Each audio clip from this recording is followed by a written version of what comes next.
building a shelter when they retire, when they have the funds, when they feel ready.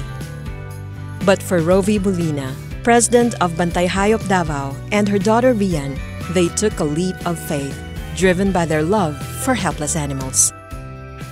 Rian gave up her college scholarship for 3 years, dedicating herself to creating and sustaining the shelter. In turn, her mother Rovi left her job to support her daughter's mission. It was a selfless sacrifice that many would find hard to comprehend. Building an animal shelter is not for the faint of heart.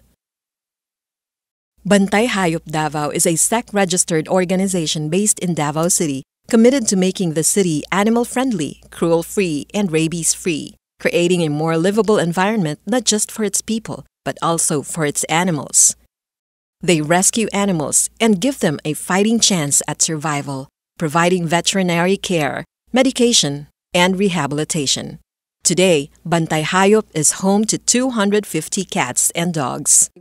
Bantay Hayop serves as a sanctuary for community dogs and cats, with volunteers tirelessly rescuing animals from the streets. Thanks to the support of 5 board trustees and a dedicated group of like-minded volunteers and staff, Bantay Hayop provides a safe haven for animals once left hungry, wounded, and traumatized. Our main task is to help animals and at the same time promote the advocacy of animal welfare and responsible pet ownership. Before Bantay Hayop was founded, Rovi's daughter Rian would pick up stray animals from the streets and rehabilitate them on her own. Actually, we started when my daughter was still very young, when she was still like about 6 years old or 7 years old. And she would pick kittens and she would help fallen birds from their nest. She would help dogs from the neighborhood. And then eventually, when a brutal killing of puppies in our neighborhood happened, that was the turning point for the both of us. We asked ourselves, like, is this really just picking up strays and helping animals in need, or there is a bigger problem in our community? When the city veterinary's office reached out for help, they were ready to answer the call. There was already the conceptualization of Bantay Hayop Davao, and we finally had our SEC registration in 2020. And so, Bantay Hayop Davao was born. It was a struggle at the time kasi nga it was the start of the pandemic. So, yung pagtulong sa mga hayop, medyo pahirapan. But we still tried our best until such time that we already have a hold of what we really wanted to do and what we really want, what outcome we want. Stray animals face unimaginable hardships every day.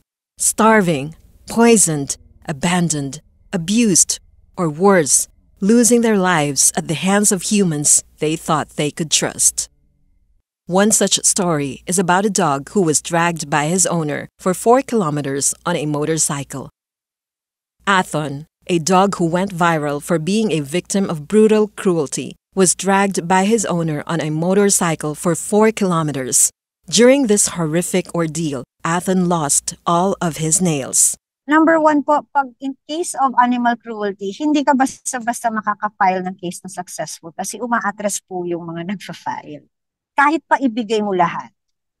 Unfortunately po, kung hindi kay Rian na maaga siyang nagising at that time, hindi namin makikita si Athon na kinakaladkad ng owner niya pababa. Kasi po kami po talaga mismo ang nakakita nun.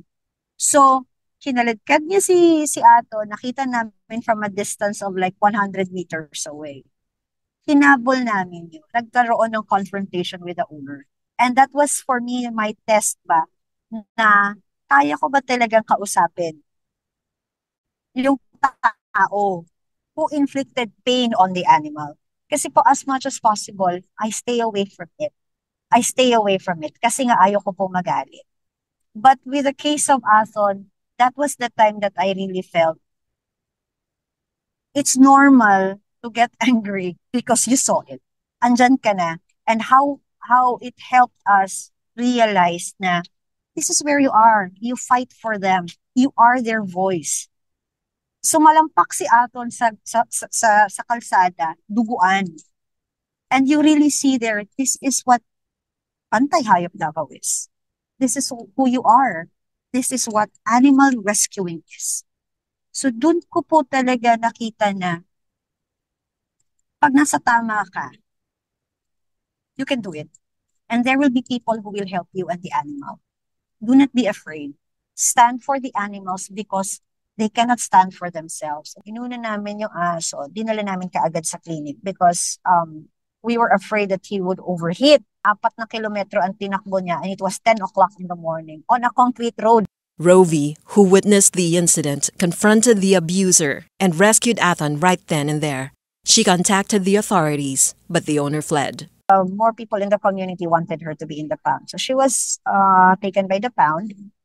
And then, during the course of these 2-3 months now, mas inuna po namin yung mga puppies because they are very vulnerable. So we took Yana's 3 puppies from her. And then Yana started crying. I'm a mother. No? Yana started crying for her puppies. And so I promised her, pabalikan ka namin, kailangan lang talaga namin ng cage. Kasi nakakatakot din na pag dalahin mo sila sa shelter, they will get traumatized din kasi ang dami ding aso. Paano pag tumakas yan? No? So magkakaroon na naman tayo ng problema. So I promised her, I'll get you. Fixin muna natin yung mga cages, hanap muna tayo ng mga cages no. So we got back the next day for her. We got her the next day. We went there. And then, when we posted that story, people who know Yana told us about her. She was accused of biting 2 people, which really made us confused because we never met Yana, we never fed Yana, we never saw Yana. But Yana never threatened us. Yana never gave us a look na she's gonna hurt us.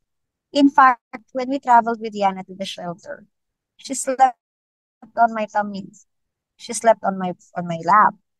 And so I wonder, what made Yana, if she really did bite these people, what urged Yana to do it? Was it to protect her puppies? Was it because she felt that her environment is not safe for them? It is normal for an animal, including humans, to protect ourselves when we are threatened. But Yana felt no threat when we traveled. And she's in the shelter, right? She's annoyed by her puppies already. So Yana doesn't feel any threat. She doesn't hurt people. That's also the thing about the story of Yana. Because Yana cannot defend herself, Yana is voiceless. People can always decide to just have them killed in the pound.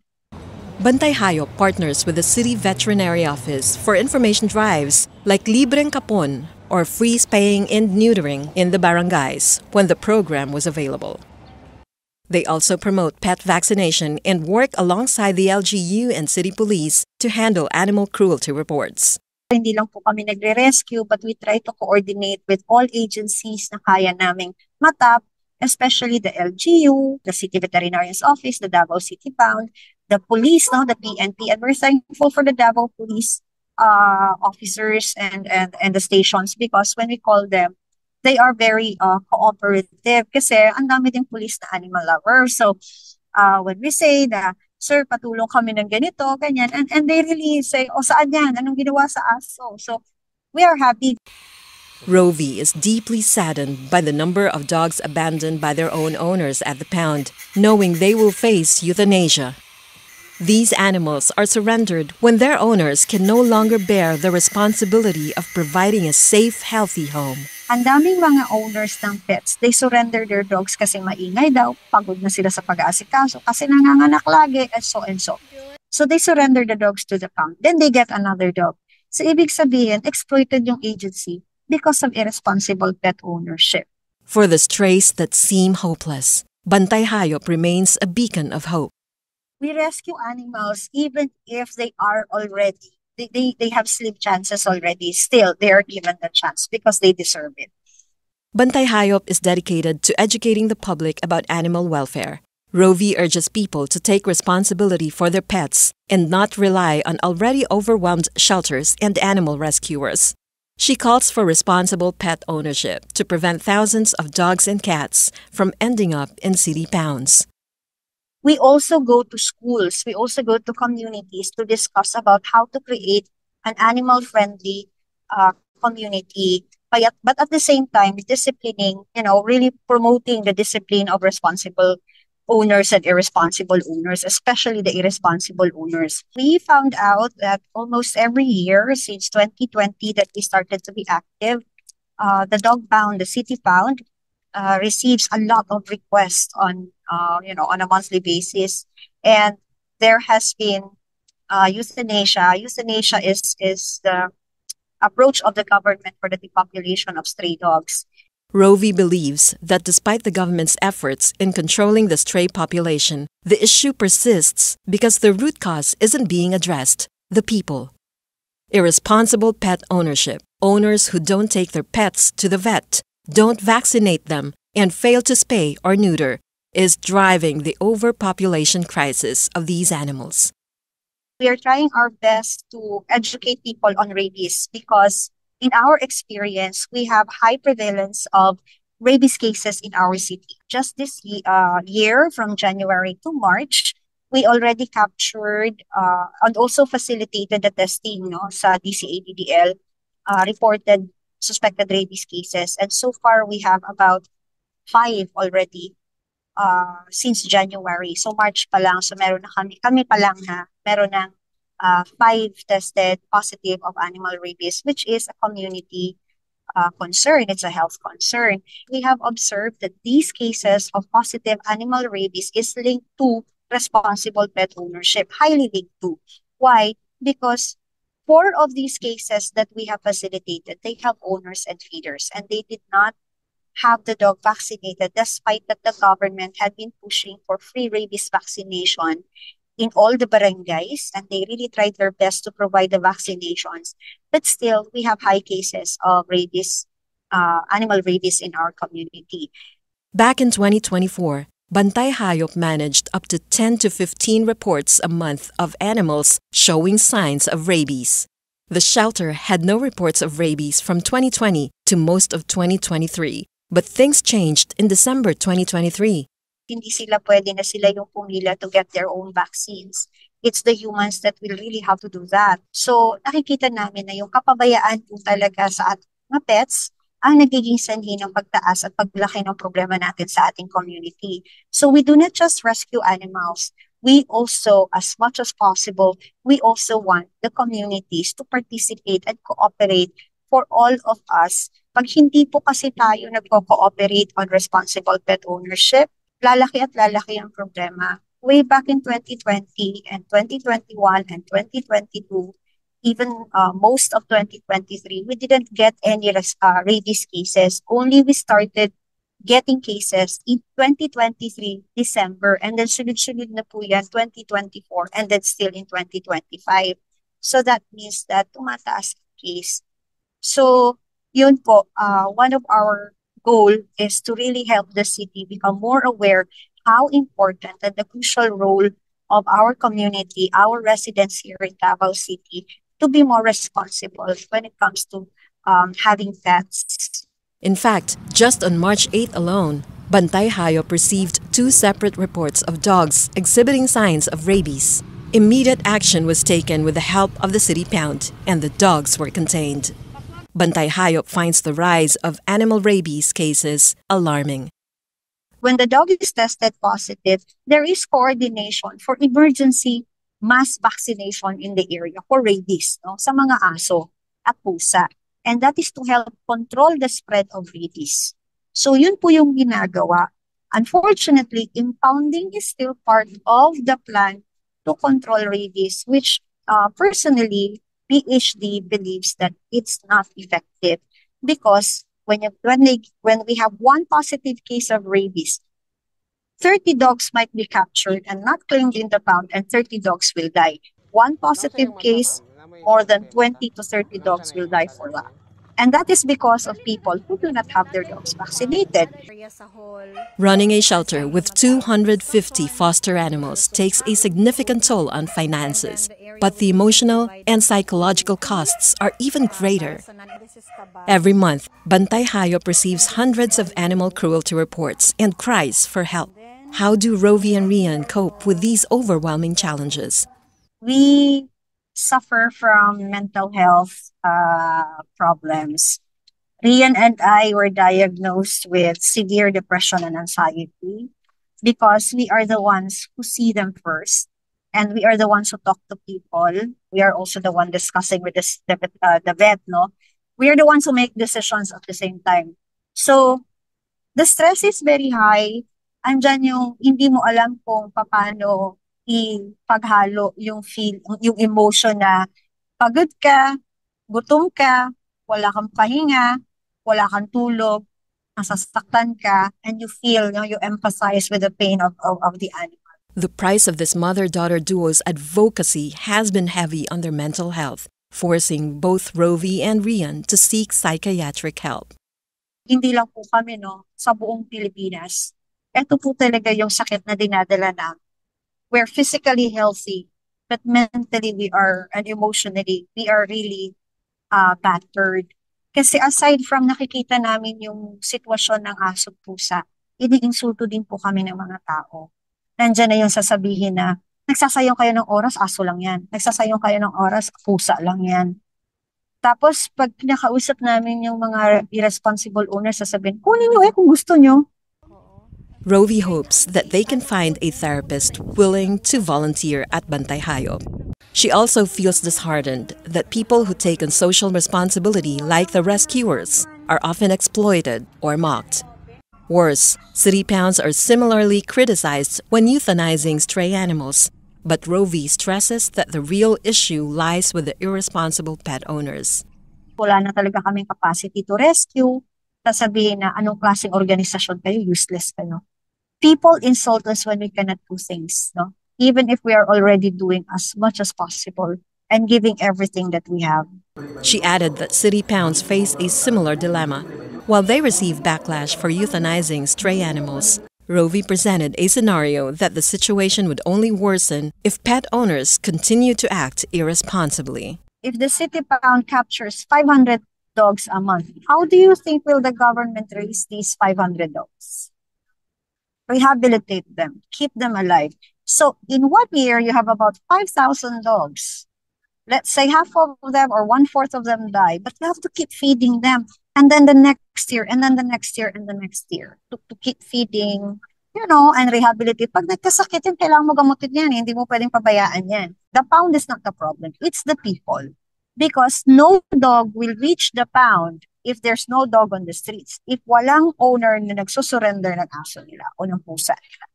Ma'am, pwede sana i-rescue yung aso kasi lalasugin daw. Ma'am, sino po daw yung maglalason? Ayaw magbigay ng pangalan. Ma'am, sana i-rescue yung mga aso kasi iniwan po nung renter ng bahay. Sino po yung renter ng bahay na nang-iwan ng aso? Wala pong willing magbigay ng pangalan. They only want us to rescue.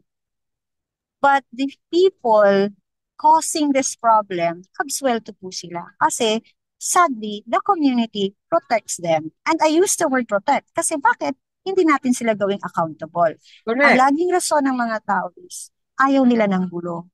In fact, may case kami na tinaga from Carmen Panabo. Madami ito, hindi lang nag-iisa si Buringot. Si Buringot tinaga ng 4 na beses. 3 araw, 2 araw bago siya nakuha namin. At walang ginawa ang owner. Hinihingian pa nga ng tulong si Buringot sa amin. Sabi ko po, sino po yung tumaga? Kasi we can file a case against the person. And that person should be the one to pay for the vet bills of Buringot na umabot ng 18,000. So, ang sinagot lang sa amin, ma'am, kawawa naman, tiyuhin ko yun. Meron pang isang case, hindi lang 2 araw lang yata ang gap. Si Oweya, nasa shelter ito sila ngayon. Tinaga po sa ulo yung aso, tinaga ng kapitbahay nila. Tapos tinanong kami kung pwede ba daw namin tulungan yung aso. So sabi ko, okay, we will help the dog, but we will get the dog. Ayaw nila. Kung hindi daw namin isa sa uli, wag na lang. So sabi ko, ipapagamot nyo ba? Lalagyan lang daw nila ng herbs. Ngayon, yung kapitbahay, nagpi-PM lagi sa amin, ma'am, hindi naman nila ginagamot. Ma'am, yung aso nasa labas pa rin. Kaya nga tinaga kasi pinapalabas nila yung aso nasa kalye lagi. So, wala. Kinuha na lang namin yung aso. And the owner, hindi nagpa-participate yan. Tapos yung tumaga, wala na naman. Ang rason po na nataga si Uweya na pagkabait-bait na aso, napagtripan lang po. So that is the problem that we have. Nakasandal lagi either sa dog pound or sa animal rescuers ang welfare ng mga hayop dito sa ating mga communities. when in fact it's supposed to be the owners. Public participation, accountability, and responsible pet ownership are essential to creating a safe community for animals. Witnesses to animal cruelty must also pursue charges against abusers. Pag in case of animal cruelty, hindi ka basta-basta makaka-file ng case na successful kasi uma-address po yung mga nagfa-file. Kahit pa ibigay mo lahat. Unfortunately po. How do Rovi and her team prepare for animal rescue? Pag nakita namin sa video na, okay, hit and run ito. Pero pagdating po doon, sabi ni Kuya, because of our high cases nga po ng rabies, dapat siguro bendisyonan muna natin yung mga aso na kukunin natin because of hydrophobia. So, yun na din ang ginagawa namin. Babasain namin ng konti and then we will see ano yung reaction ng aso. So kung okay lang naman yung reaction ng aso, tapos nakita namin may fracture talaga sa katawan, then we have a reason to consider it on anong case yun. Kinakategorize po kasi namin. So we get the dog and right away we go to the clinic, no, sa Shrine Pet Care Center. Yun yung aming to-go clinic kasi mura po sila. Also, when we have test kits available, kasi sometimes we carry test kits with us, which is part of our protocol, yung distemper test kit. So we test the dog sa site pa lang para alam namin kung ipapasok ba namin sila sa clinic o hindi. Because distemper, as I mentioned before, is an airborne illness. A group of legal experts serve as volunteer lawyers for the voiceless animals through Bantay Hayop. We're very happy that these like-minded people are in the legal. So, in fact, we have a partner law firm, which is the Tolentino and Associates law firm, who also provide legal assistance pro bono for the animals. 5 years after Bantay Hayop's creation, Rovi reflects on the trials and triumphs of choosing this challenging path. When asked why she continues this advocacy, she replied, I think it's more on the call for justice.